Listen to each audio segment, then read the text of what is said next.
I'm James Swinney, and here is your morning market brief. We first begin overseas with the major Asian Pacific markets gaining modestly overnight, with Japan's Nikkei 225 index on the upside, 1.9%, and the Shanghai Composite also rising 0.8%. The major European markets also a little bit higher, and U.S. stock futures, they were pointing towards a lower open after the bell. The Dow Jones right now relatively steady, up about 12 points. Now we first begin in China, as its finance ministry saw a failed 15 billion yuan 3-month bill auction.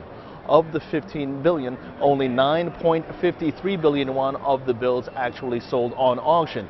Meanwhile, at the same time, we have the minutes of the Bank of Japan's May 21st to May 22nd meeting, showing that board members thought the central bank should set a 2-year limit for monetary easing. And Indian wholesale price inflation rose 4.7% year over year in May, and that was below expectations, calling for a 4.88% rise. Inflation managed to hit a 43-month low. And Eurozone inflation, that climbed 0.1% month over month for the month of May, and the annual inflation rate was at 1.4%, moving off of its 3-year low levels.